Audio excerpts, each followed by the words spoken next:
All right, good evening, guys. This is the Iceman here on the Iceman's Return YouTube channel. A little after 11 p.m. here on the East Coast. I worked tonight, got home. I watched episode 3 of True Detectives, an HBO original series. Excellent, excellent show. If you get a chance to watch it, watch it. I started watching some videos, and my buddy, Boston Fan 79 V1, put up a video. Check out his latest video. And actually, he talked about me a lot in his video. He told pretty much everybody to go watch my Iceman's vlog video on the Iceman V2013 channel, aka Jeffrey Rose YouTube channel. Yeah, I did a vlog yesterday, and I was really sincere in what I had to say and trying to do the best I can to come across as as honest as possible. But anyway, saw some good videos tonight, and I want to talk about something. I saw a YouTuber that did a video about backstage news on a John Cena heel turn. Um, I don't see that happening right now.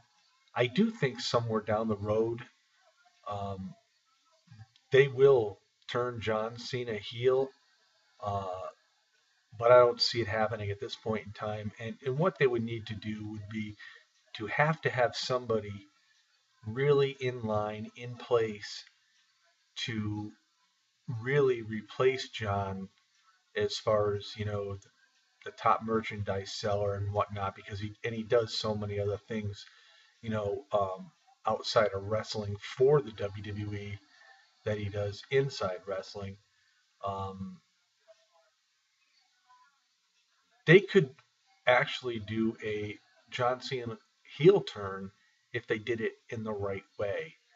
You know, have John in a match or something, and you know, for an example, have somebody come out and hit him over the head with the ring bell, um, and maybe him, you know, getting the sense knocked out of him and like getting some sort of amnesia or whatever and becoming a heel that way.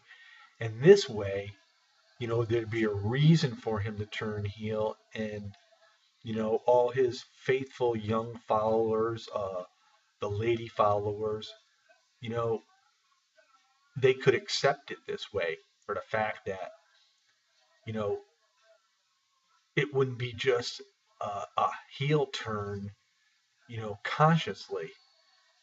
It would be a heel turn due to some sort of medical reason or whatnot. But, I don't see it happening anytime soon.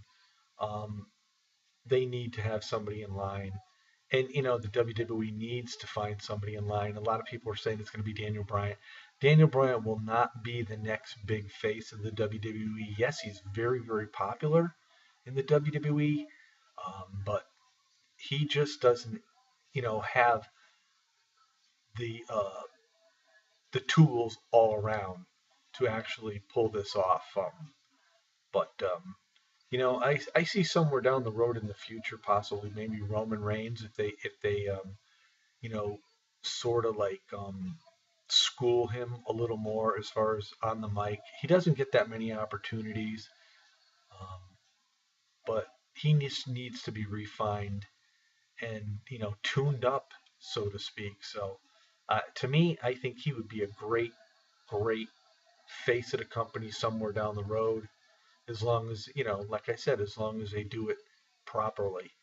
Um, there's been a lot of talk about Bray Wyatt turning babyface. That won't happen right now. As long as the Shield are faces right now, they're not going to turn the Wyatts or Bray Wyatt babyface. It just wouldn't make any sense.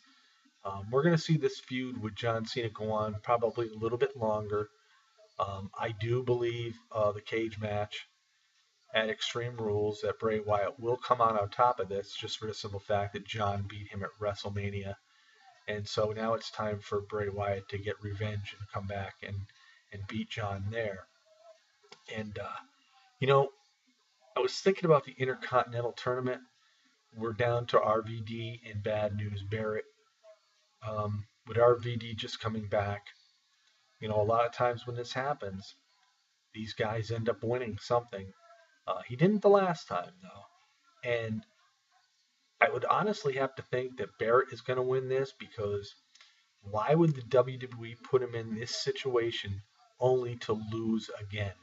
This guy cannot lose all the time in big, big matches if the WWE wants to succeed and making him look a lot bigger and a lot stronger. So, those are my feelings there. I was actually surprised that RVD beat Cesaro because I thought now that he was with Paul Heyman, Cesaro was going to get a major, major push. And this is one of the big problems in the WWE today. They start pushing somebody, and all of a sudden they put on the brakes, and then we just don't really see too much of them at all. I mean, they've done this to Ziggler, they've done it to Sandow. Sheamus is just like a mid Carter now. Um, I don't see any intentions of the WWE even putting him in main event status role. But anyway, again, I've been watching a lot of videos tonight, trying to catch up, and there's a lot of YouTubers out there that really put a lot of thought into making their videos, as I try to do as well. Sometimes it don't always go off the way you want it to, but you just try to do the best you can, and that's all anybody can really ask of you is just trying to do the best that you really can in a video. And you try to stay away from things that are going to create issues. And we had that happen just a couple days ago, and we all were guilty of it all. I mean, we lost focus of what we were really set out to do, and we let another YouTuber, sort of rile us up, and then we responded. And unfortunately, this is exactly what this YouTuber wanted us to do, to respond in the way we did. And we were guilty of that, and we just fed into the fuel of his fire, so to speak. We added more gasoline to the fire to make the fire burn even bigger and better. And, you know, so we all felt guilty of that. But, today's another day, tomorrow's another day. And, you know, I say this a lot that I love having all different promotions around. And, every time I say anything like this, there's one person that always gives me a thumbs down, and I know who he is. And the funny part about it is, he is disabled for me to make comments to him. I can't even thumbs up or thumbs down his video.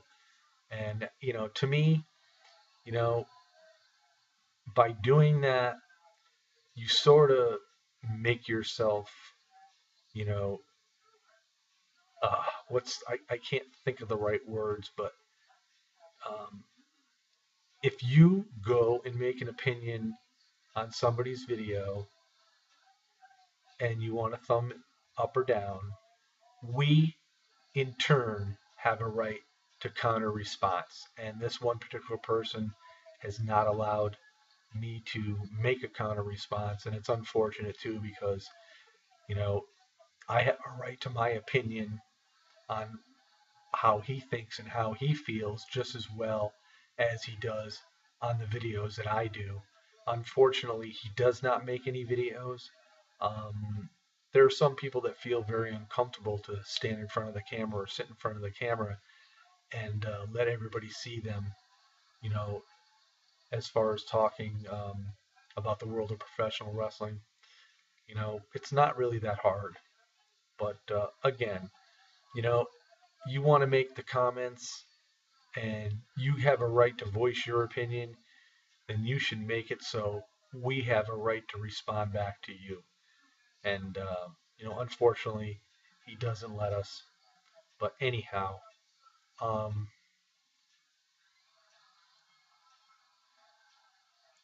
I don't know.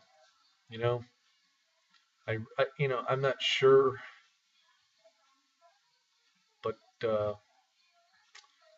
I don't know. See, I'm going to mention TNA Sacrifice for this Sunday, and I'll guarantee this person is going to thumb me down because I'm talking about TNA and not the WWE.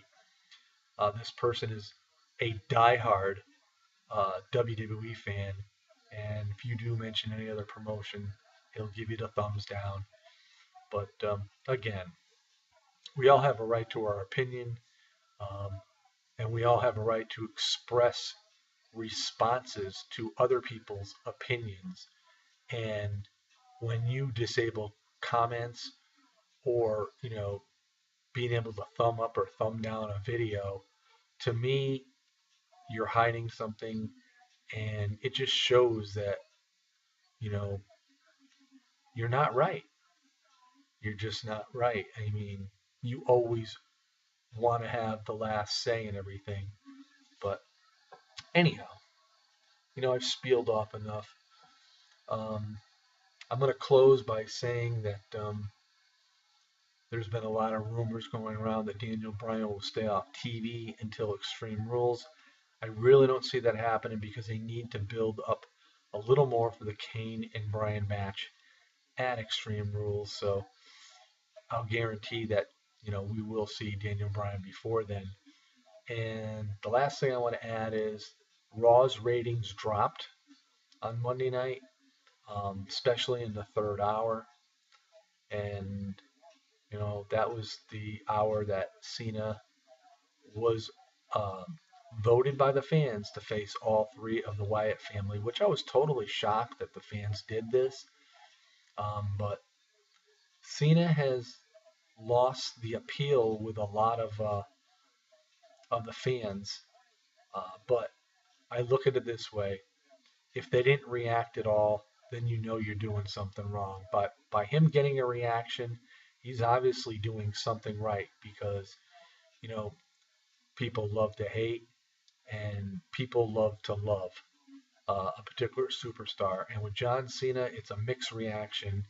And I guess, he's probably one of the few superstars that can really, understand and accept what is going on. There's not too many other superstars that could really, take this kind of treatment and, not react to it. John does it in a very positive way. And that's one of the reasons why John is who he is. So I've talked enough, guys. Have a great Tuesday night. Uh, we'll see y'all again tomorrow. And we'll just see what we can come up with for a video. Like I said, I try to do videos that are informative, and then every now and then you get off track and you just want to talk about what's on your mind. So, peace out, everybody. Have a great night.